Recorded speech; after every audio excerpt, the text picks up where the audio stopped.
Now, this one for Ortonio, we got it only last night. May I ask the counsel for respondent when you got the request for stipulation? We also received this just last night, Your Honor, by email. Is there an equal request for stipulation with respect to documents? I believe, Your Honor, that on the third page of this new request for stipulation with respect to Mr. Lemuel Ortonio, there are certain documents that the prosecution requests for stipulation. But this will be addressed during the presentation and the cross-examination of the witness, Your Honor. So can you already comment on the request for stipulation with respect to Ortonio, Attorney Sheila? We can, Your Honor. We can only stipulate on items 1, 2, 3, 4, 5, 7. That's it, Your Honor. Your Honor. Hold on, Honorable Chua. In regard to the documents, Attorney Sheila, some of these, if not all, I haven't checked actually individually because this is a different list from the list of documents that I have that Ortonio may identify based on our own study of the pretrial order and markings. How about the documents, Attorney That's Sheila? our concern, Your Honor. Since we only received this last night, and this is inconsistent also with the order of this court that any request for stipulation must be provided to other party at least 1 day before the hearing, Your Honor. And therefore, we would prefer to hear first the comment of the prosecution on this witness, and we will respond accordingly afterwards, Your Honor. And also, Your Honor, I will ask later on at the start of the presentation of the witness for another counsel to be acknowledged and recognized, Your Honor. At the appropriate time, Attorney Sheila. Yes, Your Honor. Yes, Honorable Chua. Can I now, Your Honor, turn over to the counsel for the prosecution, Attorney May Divina Gracia? I'm sorry, Honorable Chua. May Divina Gracia, Your Honor. Will be the one handling. Yes, sir. We're not yet there, counsel. I'm still at the point of trying to abbreviate the proceedings, at least with respect to the documents. And to give a shot at the counsel for respondents looking at the documents, how many are common documents or common exhibits? Because to the mind of the presiding officer, counsels, if it is a common exhibit, meaning marked by both parties separately, unless there is proof or allegation of fraud and or palpable mistake or absence of regularity, then it would have to be proven through the witness. However, absent that, the court can take it as already being authentic and its due execution having been established without need of proof through the identification of a witness. If there is that chance, the court is willing to give the parties a few minutes while the court is discussing its ruling with respect to the point raised by Attorney Sheila last August 12, which will take roughly about 20 to 25 minutes. Would that be enough time, Attorney Sheila, for you to go over the documents? Your Honor, we'll just need around 5 minutes. We're amenable to some stipulation under item number 25, except for item number 25, B and V. B and? Beta and Victory, Your Honor, because these are not common exhibits. But with the rest of the items under number 25, we probably will just be needing 5 minutes to see the prosecution's documents and return to this court with a response to the request for stipulation. 5 minutes? If it's 5 minutes, the court will defer its ruling on your August 12 manifestation and just simply give you 5 minutes before we call Ortonio. 5 minutes? Thank you, Your Honor. Okay, 5 minutes. Court declares a brief recess in order for the parties to be able to stipulate on the documents they will be presenting to the witness Ortonio to save on the court's time. Trial is in recess. May we hear from the counsel for the respondent with respect to the proposed stipulations on item number 25 in regard to the documents? We can stipulate on item number 25, Your Honor, and on the documents listed under that paragraph from A to V, Your Honor. From Alpha to Victory. Yes, Your Honor, subject to comment on the eventual offer. Thank you very much, Counsel. Thank you for helping the court in abbreviating the proceedings. Now, Honorable Chua, who again will be the one to present the witness, Ortonio? The counsel for the prosecution, Attorney May Divina Gracia. Attorney May Divina Gracia. You are recognized, ma'am. Your Honor, Yes, Attorney Sheila? May On the I- part of the respondents? may I also ask that Attorney Christine Ferrer be recognized as counsel for the defense today, Your Honor, for this witness. Attorney Ferrer is recognized. Thank you, Your Honor. Good morning, So it'll Your be- Honors. Is it correct to address you, Attorney May? Yes, Your Honor. So it'll be Attorney May and Attorney Christine. Yes, Your Honor. Call your witness, Attorney May. Your Honor, we would like to call to the witness stand our sixth witness in the person of Mr. Lemuel G. Ortonio. The clerk of court is directed through the OSA to kindly situate Mr. Ortonio at the witness stand.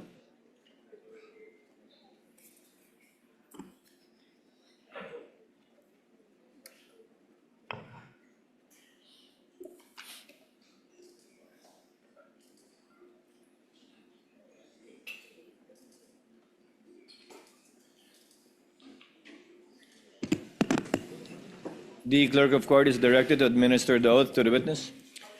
Mr. Ortonio, please raise your right hand. You, Lemuel G. Ortonio, do swear that the evidence you shall give in the case now pending between the Philippines and Vice President Sara Zimmerman Duterte shall be the truth, the whole truth, and nothing but the truth. So help you God.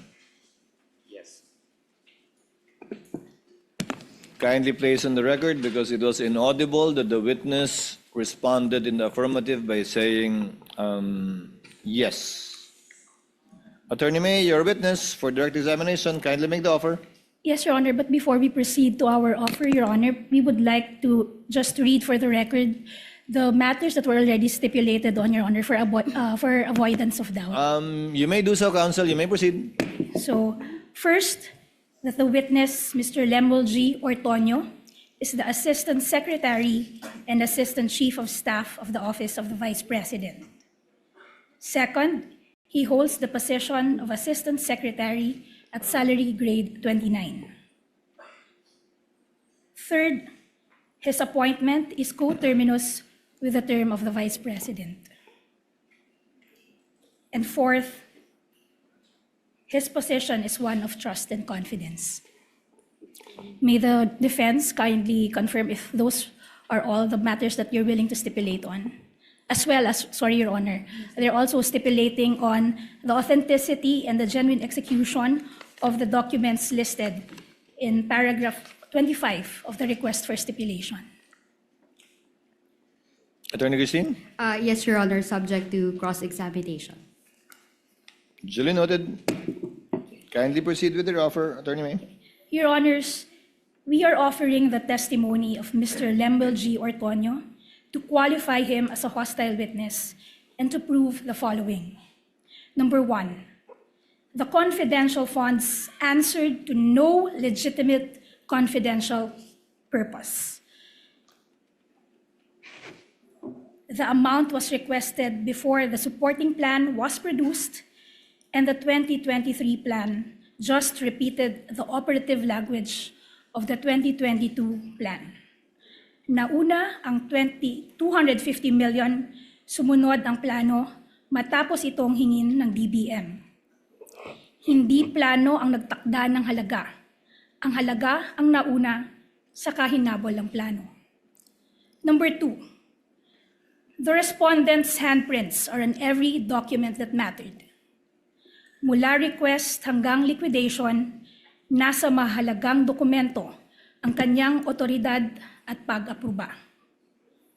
Number three, the reports were written to fit the rules, not the facts. 4 na ulat, iisang template, mga halagang hindi nagbabago at laging eksaktong 125 million. Not a peso more, not a centavo less.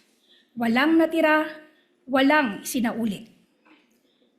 Number 4, 5 days after COA questioned the medical and food aid item, the line disappeared while the report still totaled exactly 125 million. Kwinestyon ng Commission on Audit ang medical and food aid na may halagang 40 million, 42 million at 40 million sa 3 unang accomplishment reports. Makalipas ang 5 araw, wala na ito sa huling accomplishment report. Pero 125 million pa rin ang kabuuan ng halaga. Number 5, in 2 years, not one area, not one operation was ever named. Daang-daang area ang iniulat, 500 million ang ginastos. Ngunit wala ni isang lugar, ni isang operasyon, ni isang petsa ang pinangalanan. Number 6, the liquidation was late, irregular, and backdated. 10 buwan huli ang mga resibo. Mahigit 100 ang may petsang 1 taon pagkatapos ng di umano'y bayaran. Number 7, the certifications vouched for nothing and were signed by the man who received the money. Walang untoward incident. Iyan lamang ang pinatutunayan. Walang halaga, walang pangalan, walang lugar at walang petsa. At ang pumirma, ang mismong tumanggap ng pera. Number 8, the 500 million bought protection the Vice President already had. And against threats, the AFP and the PNP were already paid billions to watch. 473 sundalo at pulis na ang nagbabantay sa kanya. Sahod ng Republika mula sa ibang pondo. Walang pangalawang pangulo sa kasaysayan ang nagkaroon ng ganito. At ang mga bantang tinutukoy sa mga ulat, ang NPA at mga teroristang grupo. Sakop na ng intelligence funds ng AFP at PNP. Bayad na ang proteksyon, bayad na ang pagbabantay, bago pa ang kahit 1 piso ng confidential funds. Number 9, the justification for the confidential funds shifted with every finding. Sa DBM, safe implementation ng good governance programs, official engagements, and functional representation ng pangalawang Pangulo. Sa mga plano, confidence building for good governance programs at pagsapit ng 2023 socio-economic program delivery. Sa mga certifications, surveillance and information gathering to prevent untoward incidents from transpiring. Sa protective intelligence operations reports, for intelligence gathering naman. Sa mga sagot sa audit observation memoranda at notice of suspension for surveillance activities to determine where best to implement the OVP's programs. 6 na bersyon, iisang pondo. Number 10, the officials knew, answered nothing. The man who says he knew nothing answered everything. Lahat ng sagot sa COA, pirma ng testigong ito, na ang sabi wala siyang personal na kaalaman. Ang mga tunay na nakakaalam, ang Respondent Vice President, ang Special Disbursing Officer, at ang Colonel, wala ni isang sumagot. Number 11, the explanations for the confidential funds are a sham. And the failure to account the funds gives rise to the presumption of misappropriation. Pabago-bago ang paliwanag, walang detalye, walang dokumentong sumusuporta, pagtatakip, hindi pagpapaliwanag. At hanggang ngayon, hindi na-account ang 500 million ng bayan. Sa ganitong kabiguan, ang batas na mismo ang nagsasalita, prima facie, na ipinalalagay na ang pondo ay ginamit para sa sariling kapakanan. That would be all for Your Honor. Comment, Attorney Christine? Yes, Your Honor. We note that the 11 items that were mentioned by the prosecution are all conclusions of fact and law, Your Honor. And actually, they are mere speculations and conjectures, Your Honor, not being proven before this honorable court.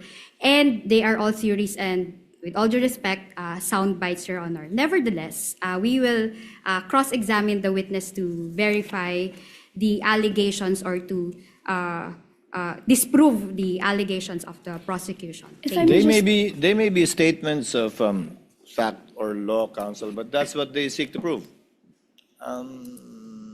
Through this witness, hopefully, by declaring him as a hostile witness in due time. Duly noted. Comment of the counsel for respondents noted. You may proceed with your direct examination, Attorney May. Your Honor, before I proceed, we would just like to request for a continuing authority for our assisting counsel, Attorney Oliver C. Caido, to approach the witness and present and confront him with the necessary and relevant documents whenever we mention those documents, Your Honor. Granted, as well as who would be the counterpart assisting counsel from the respondent, Attorney Christine? Yes, Your Honor, Attorney David Gola. And Granted, also- insofar as both parties are concerned in regard to their respective assisting counsels who may approach the witness at any time during the direct and cross. And also, Your Honor, we request a similar continuing authority for us to flash on the screen the relevant documents when mentioned for the appreciation of this honorable court and of everyone, Your Honor. Granted likewise, including a similar grant rather with counsel for respondent should she desire to do so as well during her cross. Thank you, Your Honor. You Good may morning. proceed, counsel, when you're ready. Yes, Your Honor. Good morning, Mr. Ortonio. Good morning, ma'am. I'm Buntag. Good morning. Okay. Mr. Ortonio, naiintindihan ko po na ikaw ngayon ay nagsisilbing Assistant Secretary and Assistant Chief of Staff sa Office of the Vice President. Tama po ba? That's correct po. Kailan naman po kayo nagsimulang manungkulan bilang Assistant Secretary and Assistant Chief of Staff sa Office of the Vice President? I started working as the Assistant Secretary and Assistant Chief of Staff last July 2022. Okay. Now, Mr. Ortonio, at whose pleasure do you serve those positions? I report directly to the Vice President, Sara Duterte. Okay. And prior to becoming Assistant Secretary and Assistant Chief of Staff, saan naman po kayo nagtatrabaho kung meron man? I used to work with the city government of Davao as the head of the Human Resource Management Office. Noong time po na yon na nagsilbi kayo ng head ng Human Resource Management, sino naman po ang mayor ng panahon iyon? The mayor at the time is the Vice President, Sara Duterte. And when did you serve as such? As head of the Human Resource Department of the city government of Davao City? I started working as the head of the Human Resource Management Office in 2018, starting 2018. And kanino naman po kayo nagre-report nung nanunungkulan kayo bilang head of the Human Resource Department? As the head of the Human Resource, as the department head, I report directly to the mayor and as well have reportorial duties to the city administrator. Okay. And prior to that, Mr. Ortonio, ano naman po ang inyong naging katungkulan kung meron man sa city government of Davao City? Prior to being the human resource head, I also headed the Davao City Investment Promotion Center. That's from 2016 all the way to 2018 as well. And then in 2010 to 2013, I served as the Chief of Staff of the Office of the Mayor. And 2008 until 2010, I served as the Chief of Staff under the Office of the Vice Mayor. Isa-isahin po natin. Nung nanungkulan ho kayo bilang head ng Davao City Investment and Promotion Center, sino naman po ang nanunungkulan bilang mayor ng Davao City at that time? The mayor at the time is Vice President Sara Duterte. Okay. Dung time naman po na nanungkulan kayo bilang Chief of Staff, sino naman po ang nanunungkulan bilang mayor at the time? It's the Vice President Sara Duterte. At huli, nung nanungkulan ho kayo, noong 2008 onwards, sino naman po ang nanunungkulan? Or sino naman po ang nanunungkulan bilang Vice Mayor at that time? The Vice Mayor at the time is Vice President Sara Duterte. Now, prior to 2008, saan ho kayo nanunungkulan or nagtatrabaho kung meron man? Prior to 2008, I worked with a government-owned and controlled corporation, and I also worked at a local chamber of commerce. Maaari niyo pong banggitin sa korte na ito kung saan po iyon, yung mga kumpanyang iyon. My first working experience was with the Pag-ibig Fund. That was 4 years, and then I worked around about 4 to 6 months with the Davao City Chamber of Commerce. Thank you. Mr. Antonio, in October 2024, ano naman po ang mga compulsory processes, if any, na natanggap ninyo mula sa House Committee on Good Government and Public Accountability? I was invited to appear before the committee hearings for the Committee on Good Governance. At sa ano-anong petsa naman po kayo inimbitahang mag-appear? As to the exact dates po, ma'am, I cannot remember anymore the exact dates. However, there were several invitations that were extended to me. Okay, several invitations or several hearings. Yes, that's Correct. correct. Ano naman po ang naging tugon ninyo dun sa mga iba't ibang imbitasyon na yun? One of the reasons there was that it's a mere invitation. I'm sorry, Mr. Antonio, I have to cut you. Please just be responsive so as not to waste this honorable court's time. The question is merely, what was your response to those invitations for you to appear? You mentioned several. What was your response? The response was, I will not attend the hearings. Okay, so that was your response. What, if any, judicial remedy did you seek against those invitations? So, Did you ask for injunctive relief against the compulsion or the invitation for you to attend the hearings mentioned in those invitations? the reason, ma'am, was that it's a mere No, invitation. Again, Mr. Antonio, I'm sorry, I don't want to be difficult, but again, let me just remind you to please be just responsive to the question. The question is simply, what judicial relief, if any, did you apply for in response to those invitations? If I can remember, ma'am, none, ma'am. Okay.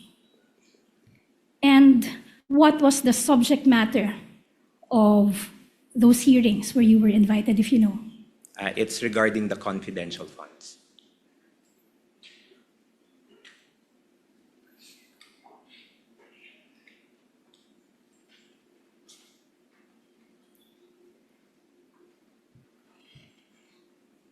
Okay. Now, Ms. Ortonio, what is your relation with Mr. Ernesto Nemenzo Ortonio Jr., who is the president and a member of the board of directors of PNX Udena Insurance Brokers Incorporated? Your Honor,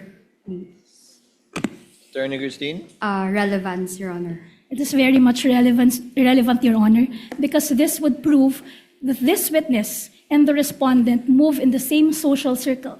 And this witness can practically become a social pariah if he speaks unfavorably of the respondent. You're on a short leash, counsel. Go to your point. Objection is overruled. So, Mr. Ortonio, just to repeat the question, what is your relation with Mr. Ernesto Nemenzo Ortonio Jr., who is the president and a member of the board of directors of PNX Udena Insurance Brokers Incorporated? He is my father po. Okay.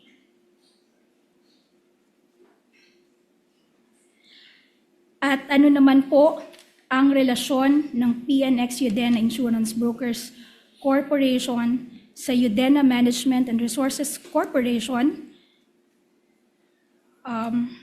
which forms part of the Udena Group founded and controlled by Mr. Dennis A. Your Honor, please. Yes, Attorney Garcia. Again, relevance, Your Honor, to the confidential funds. And she's on short leash. Your Attorney Honor, May, we- Attorney if May, I may just is quickly this part respond. of trying to qualify Mr. Ortonio as a hostile witness? Yes, Your Honor, this will establish that this witness has an adverse interest, Your Honor, in this case. With your indulgence, as well as with the permission of counsels for the parties, I think it has been established that Mr. Ortonio serves at the pleasure of the Vice President, has been working for her for quite some time, and is serving up to now. Correct me if I'm wrong, Mr. Ortonio. That's with the Vice correct, Your President. Honor. And that if the Vice President is impeached and therefore removed from office, pati kayo matatanggal po, di ba? Dahil coterminous kayo. That's correct, Your Honor. And that as far as we know, until today, you are still working with the Office of the Vice President and serving under that capacity, coterminous. Yes, that's correct, Your Honor. To abbreviate the proceedings, the court declares Mr. Ortonio as a hostile witness based on his adverse interest vis-a-vis the respondent and the prosecution, and that therefore counsel Attorney May can ask leading questions, but again, pursuant to the rules, may not ask misleading questions. You may proceed, ma'am, accordingly. Thank you, Your Honor. Mr. Ortonio, I am showing you a video footage of the hearing of the CGGPA on November 25, 2024.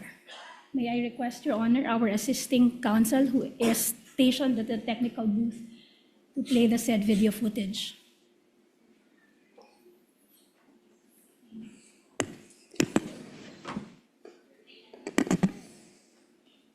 Continuing authority has been granted to counsels. You may proceed accordingly, counsel.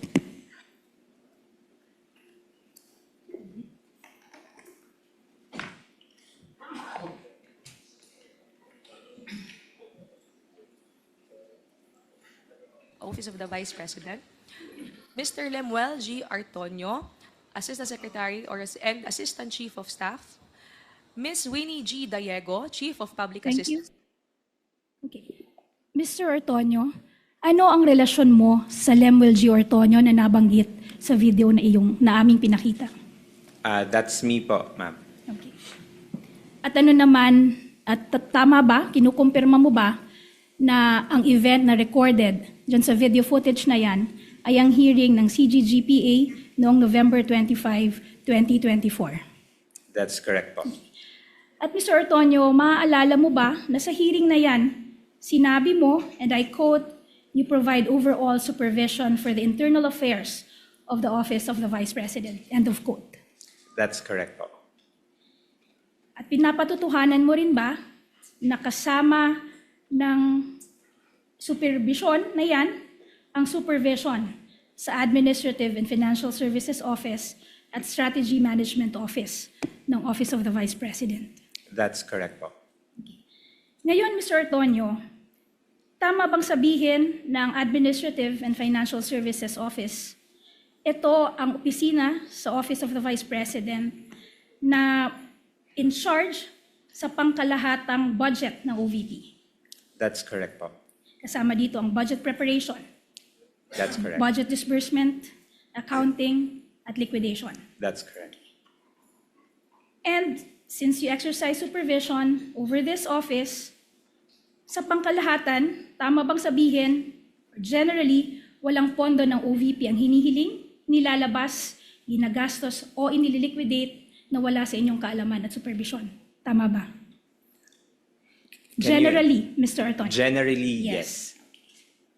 Ngayon, ang Strategy Management Office naman, ito ang tanggapan ng OVP na nangangasiwa sa strategic planning, management, monitoring, evaluation, organizational development, at iba pang kaugnayan ng tungkuling pamamahala ng OVP. Tama ba? That's correct. So kasama dito ang pagbuo at pagsubaybay sa mga programa, proyekto at aktibidad ng OVP. Tama ba? That's correct. So ngayon, dahil sa iyong pag-amin, tama rin bang sabihin na bawat programa ng OVP ay dumadaan sa SMO?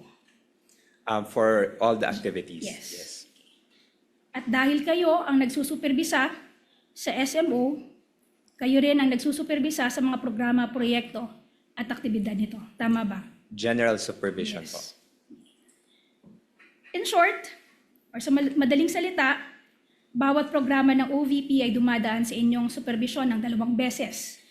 Una, kapag ito ay pinaplano ng SMO, at pangalawa, kapag binabayaran ito ng AFSO. Tama ba? Yes po. At tama rin bang sabihin na ang mga direktor ng 2 opisinang ito ay nag-uulat din sa iyo? Tama ba? That's correct po. Also, tama rin bang sabihin na ang Vice President mismo ang nagtalaga sa inyo ng supervision over these 2 offices? Yes, that's correct as part of the organizational structure. Okay. At tama rin bang sabihin na kaugnay ng inyong supervision sa SMO at AFSO, ang anumang direktibang natatanggap ninyo ay sa huli nagmumula sa Vice President? That's correct. Okay.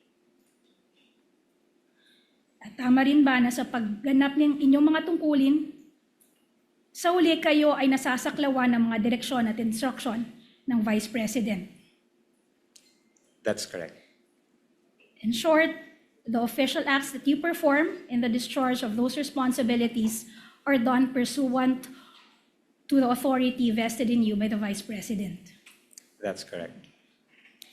Now, pumunta naman tayo ngayon, Mr. Ortonio, sa sulat kung saan nagsimula ang lahat. Okay, so, Mr. Ortonio, you assumed your position you mentioned earlier as Assistant Secretary and Assistant Chief of Staff noon lamang July 1, 2022. Tama ba? That's correct. So that was mid-year. Yes. And you will confirm na pag-assume mo ng inyong position around that time, walang confidential fund ang Office of the Vice President. Tama ba? That's correct. Which means na yung successor ni Vice President Sara Duterte na si Vice President Leni G. Robredo, walang confidential funds. Your Honor, please. Yes, Attorney Garcia. No basis, Your Honor, and conclusion of facts. Kindly clarify, Lenny is not the successor Sorry, counsel. predecessor, Your Honor. I'm sorry. Exactly. So, kindly reform counsel. Mr. Ortonio, do you confirm that Vice President Sara Duterte's predecessor, former Vice President Leni Robredo, Your Honor, Leni Robredo, she did not have confidential funds? Your Honor, please. Yes, counsel. Incompetent. He's not a staff of Leni Robredo. If he knows, if you know, Mr. Ortonio, you may answer. If you don't, you may answer so as well. Based on the records that we have, there's no record of confidential funds. Ito ang dahilan kung bakit humiling ng confidential funds ang OVP sa DBM. Tama ba? Noong 2022. Dahil wala kayong dinatnan na confidential funds ng pag-upo mo kasama ng pag-upo ng Vice President Sara Duterte. Tama ba? Yes, ma'am. And this request for confidential funds, ipinaabot ito sa DBM sa pamamagitan ng isang sulat. Tama ba? Letter request. Yes, letter request. Ngayon, I'm showing you Prosecution's Exhibit P-I-4-A dated August 22, 2022. Ito ang nabanggit mong letter request for confidential funds in 2022. Tama ba, Mr. Ortonio?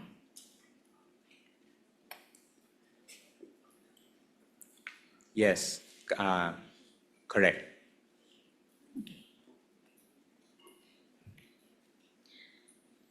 Sa huling pahina nitong sulat na ito, there appears a signature above the printed name, Sara Z. Duterte. You will confirm that this is the signature of the Vice President. Yes, I can confirm that this is the signature of the Vice President. And you're familiar with her signature, familiar ka sa signature niya dahil sa panunungkulan mo over almost 2 decades with her or under her, nakikita mo siyang pumirma ng mga dokumento at nakikita mo rin ang kanyang pirma sa iba't ibang dokumento. Tama ba? Yes, that's correct. And on the basis of this letter bearing her signature, tama bang sabihin na ang desisyon na mag-request ng confidential funds, it was the decision of the Vice President? Tama ba? Yes, that's correct. And throughout these proceedings, a certain name has been repeatedly mentioned, paulit-ulit na nabanggit, si Colonel La Chica. Kilala niyo siya, tama? Yes, I know him. He's the Okay. group commander for BPSPG. You mentioned group commander of the SPG, but you will confirm, Mr. Ortonio, kukumpirmahin nyo na noong Agosto 22, 2022, hindi pa naitatalaga si Colonel La Chica bilang security officer ng OVP. Tama ba? Yes, Yes. that's correct. He started September. Okay. Yes, in fact, he started only on September 1, 2022. Tama ba? Yes, based on documents. Okay. Let us now go to the September 16, 2022 letter. Yan ang nagpapatunay, Mr. Ortonio, na si Mr. La Chica or si Colonel La Chica ay noon lamang September 16 itinalaga bilang commander ng VP-SPG. Tama ba? Yes, that's... Wait, di masyado clear po. Your Honor, may we request our assisting counsel in the tech booth to kindly enlarge. Granted, so instructed. Copies of the documents being flashed on the screen.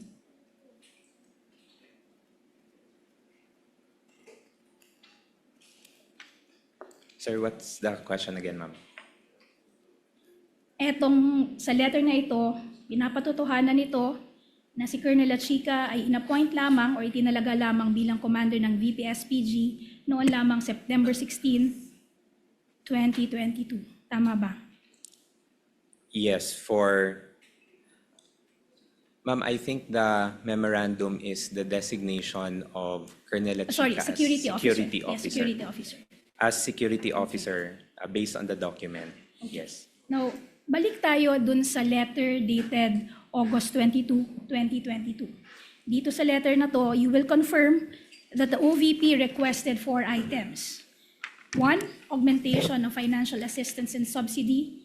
2, augmentation of special duty allowance. 3, additional 192 co-terminus and contractual positions. And 4, confidential funds. Tama ba? Correct, for the 4 items. And you will also confirm that at the time this document was sent to the DBM, nung ihinihanda ang liham na ito at pinadala sa DBM, na iplano na ng OVP ang mga aktibidad nito para sa nalalabing bahagi ng 2022. Tama ba? That's correct. That's correct.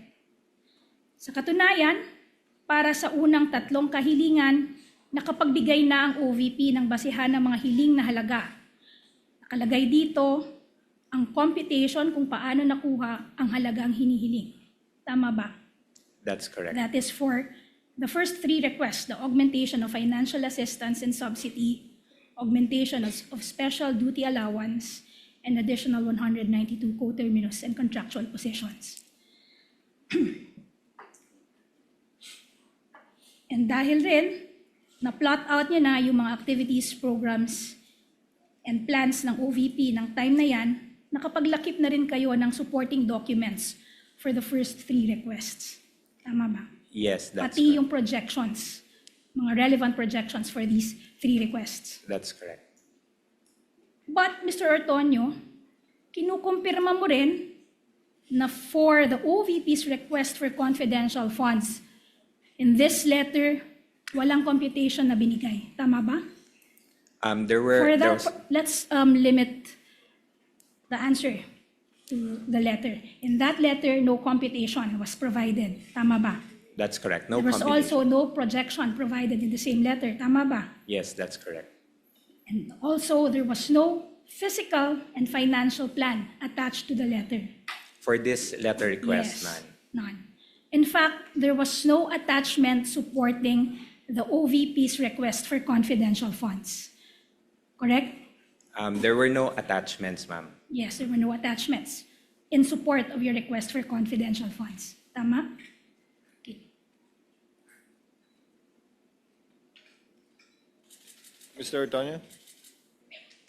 Yeah, what's your response? Yes, that's correct. No attachments, ma'am. And tama rin bang sabihin na ultimately, ang nag-decide kung magkano ang hihilingin na confidential funds from the DBM ay si Vice President Sara Duterte. Tama ba? Yes, the determination Yes. for the amount Thank you, is Mr. Ortonio. in the discretion of the Vice President. Yes, thank you.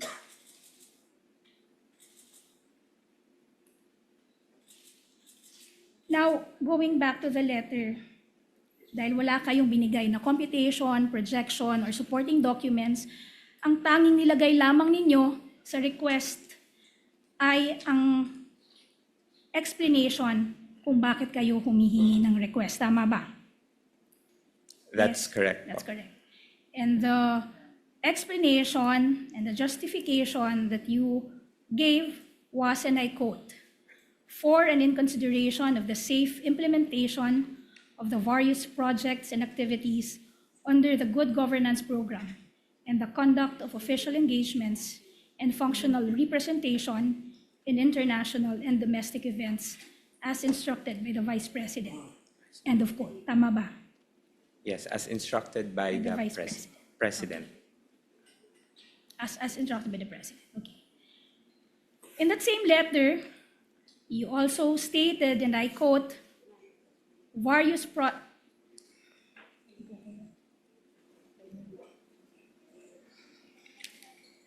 you committed to formulate programs, projects, and activities relevant to national security and peace and order, and is devoted to implement said PPAs with proper security and safety protocols for the benefit of the institution through the OVP satellite offices, its partner stakeholders, and the general public, end of quote. Tama ba? That's correct. So at this point, With the Mr. Ortonio, permission tama of, ba? with the permission of counsel, can you ask your guy in the tech booth to kindly, whenever you refer to a portion of the letter, to zoom it in so that it's readable on the part of the senator judges, because we really cannot read any part of it. Better. Thank you. You may proceed, counsel.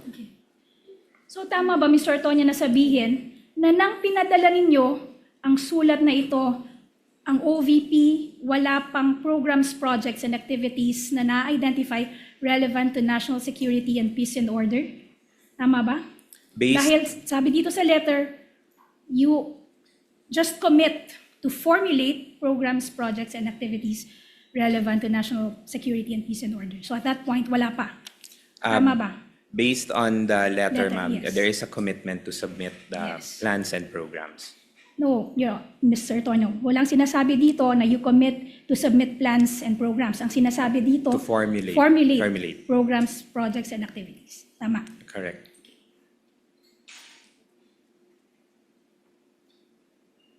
And this is despite the fact na kanina inamin mo na nung pinadala nyo yung letter na to, more or less, na-identify nyo na yung mga plans, projects, and activities of the OVP for the remainder of 2022. Tama ba? For Yes. the Yes. for the plans and Please programs. just answer the question. Your Honor, please. The witness is answering the question. Yes, Your Honor, the counsel, if counsel I let may, the Your witness answer. He was in the process of answering it. Let's see if it is responsive or not. It can be stricken off if it's not. In Yes, the co- Mr. Tonyo. Thank you, Your Honor. In the context of the plans and programs of the office, there has already been plans already at the beginning of the term of the Vice President in July of 2022. That's why we were able to implement already several programs and projects that we will be implementing for the rest of the year and for the rest of the term. So just to clarify, with respect to those plans, programs, and activities relating to national security and peace and order, eto yung ifo-formulate nyo pa lang when you sent out this letter, because that is what stated in the letter. Tama ba? That's correct. That's correct. And you will also confirm na wala nang ibang letter request for confidential funds in August 2022? None. And dahil wala pang plans and fiscal and financial plan na nakalakip dun sa letter nyo ng August 22, 2022, sumulat sa OVP ang DBM requesting your office to submit this fiscal and financial plan in support of your request for confidential funds. Tama ba? Yes, that's correct. And the Vice President instructed you, inutusan ka o inatasan ka ng Vice President na sumagot sa letter na ito ng DBM dated September 15, 2022. I'm referring to Prosecution's Exhibit P-I-4-B.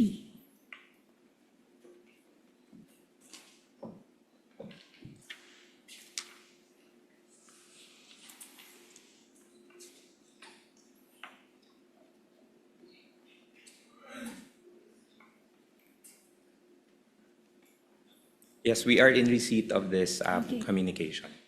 At ikaw ang inatasan ng Vice President na sumagot sa letter na yan. Tama ba?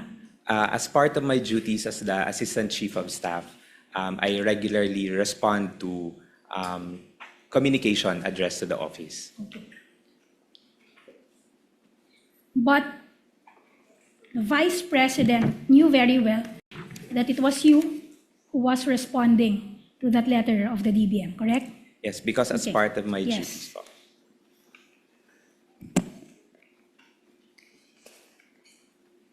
And hindi niya naman inassign o inata sa iba. Nang nalaman niya na ikaw ang sasagot, hinayaan ka niya at hindi niya sinabing iba na lang ang sumagot. Tama ba? Ma'am, for regular communications within the office, it is the Assistant Chief of Staff who signs the documents corresponding to other agencies. So Okay. it's already inherent to the function as the Assistant Chief of Staff. Yes, Mr. Ortonio. But that is ultimately subject to the decision and discretion of the Vice President. Tama ba? That's correct. So, dahil yan ay subject sa discretion ng Vice President, anytime the Vice President can revoke that authority. Tama ba? Yes.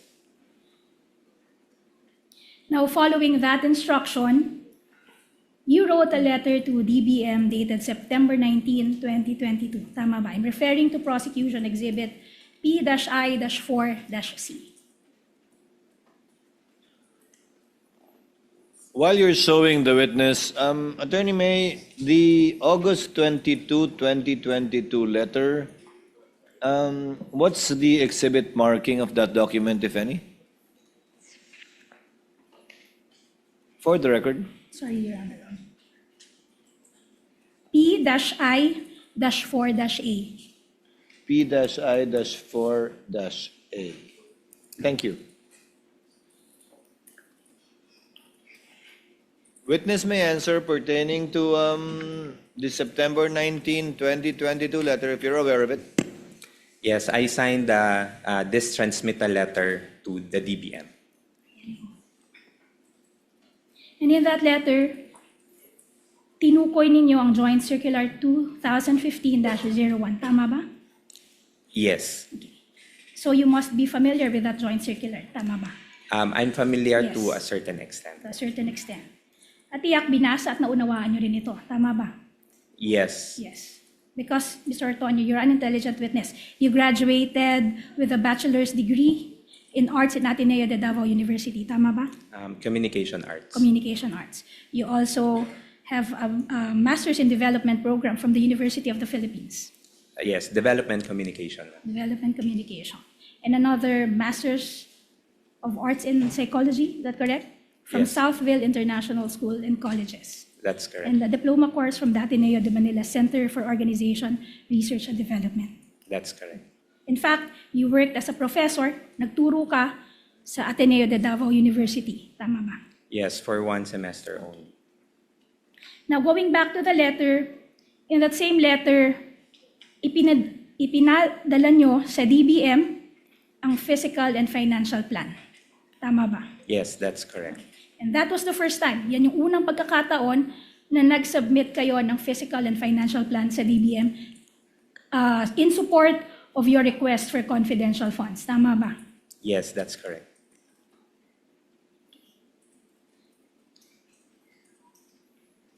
And also, of course, bago nyo isinubmit ang kopya ng physical and financial plan na yan, I'm sure, tiningnan at binasa nyo at inintindi nyo yung physical and financial plan. Tama ba?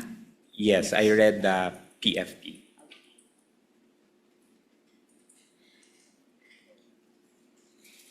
Your Honor, we would like to confront the witness with a physical and financial plan dated, bearing the date September 16, 2022, which is Prosecution's Exhibit P-I-4-A. Annex A. So this is an attachment to Exhibit P-I-4-A as Annex A.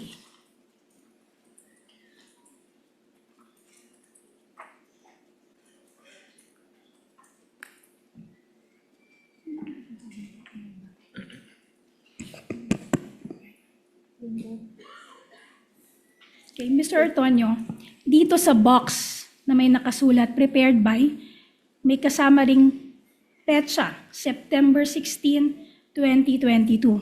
Tama bang sabihin na itong September 16, 2022, ito yung date kung kailan na-prepare itong physical and financial plan?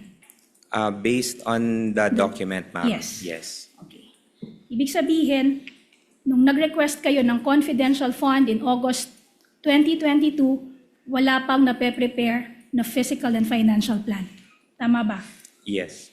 And this physical and financial plan was also approved only on September 16, 2022, as shown by the box bearing that date with the printed words approved by.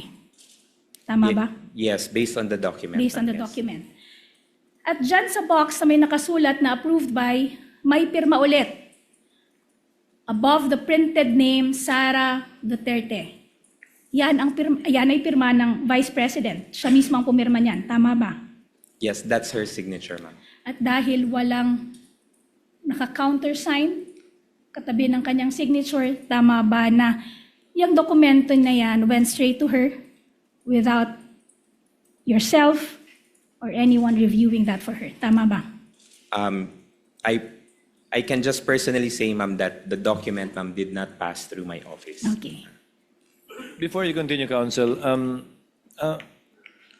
the court noticed that the signature of the Vice President in this document appears to be different from the signature in the August 22 document. So the Vice President has at least 2 signatures so far. Can you confirm that both are her signatures? Yes, I can confirm, sir, Your Honor, that both are the signatures of the Vice President. You can confirm likewise that they appear to be different, though. Yes, that's correct, Your Honor. Thank you. Your witness, counsel. So you confirm, Mr. Ortonio, that this physical and financial plan was approved matapos ang 25 days from your request of confidential funds to the DBM. Tama ba? Sorry, can you repeat again the question, ma'am? The physical and financial plan that was prepared 20 days after you requested confidential funds from the DBM. I believe, ma'am, parang less than 20 days, ma'am, because the request was in August 2022, ma'am. More or Okay. less. Yes, that's correct. Correct. Yes. And dahil nabanggit mo yung